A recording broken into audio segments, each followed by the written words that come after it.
Bonjour, bonjour, c'est encore moi. On se retrouve pour un petit bonus pour vous présenter des petits trucs marrants et puis aussi pour vous parler un petit peu d'Halloween. Donc je tenais à vous montrer mon sac à vomi The Green Inferno.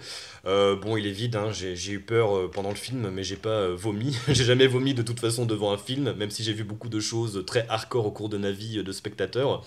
Donc ce petit sac I Survived, je l'ai eu une soirée double séance consacrée à Eli Ross, qui a lieu au Grand Rex à Paris le 3 octobre.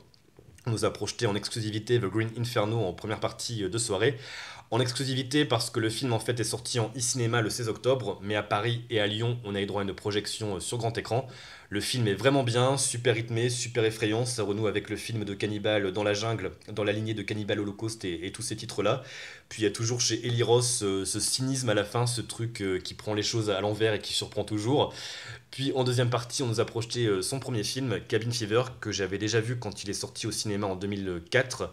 La première fois, j'avais pas du tout aimé, mais là j'ai trouvé ça plutôt bien au bout du compte, comme quoi il y a que les imbéciles qui ne changent pas d'avis. Comme aussi j'ai vu de nombreux films d'horreur depuis 2004, j'ai un peu plus compris les références de Cabin Fever, j'ai un peu plus adhéré à l'univers du film. Puis là c'était projeté en VO donc c'est toujours un plus, mais en tout cas voilà, The Green Inferno, n'hésitez pas, c'est vraiment un bon moment à passer. Et puis peut-être que certains d'entre vous rempliront leur sac à vomi en le regardant. Voilà, trêve de vomi. À présent, je vous présente ma petite bougie Scream que j'ai trouvée à 5 euros sur le bon coin. Elle est toujours sous plastique, elle n'a pas servi. Peut-être que je vais l'allumer un petit peu pour voir l'effet qu'elle donne, parce qu'en fait, quand vous l'allumez, il y a du sang qui sort de la bouche et des yeux. Vous voyez, comme ça. Donc un bel objet de collection, je suis très content de l'avoir. J'ai beaucoup parlé de Scream dans mon avant-dernière vidéo achat par rapport à la disparition de Wes Craven.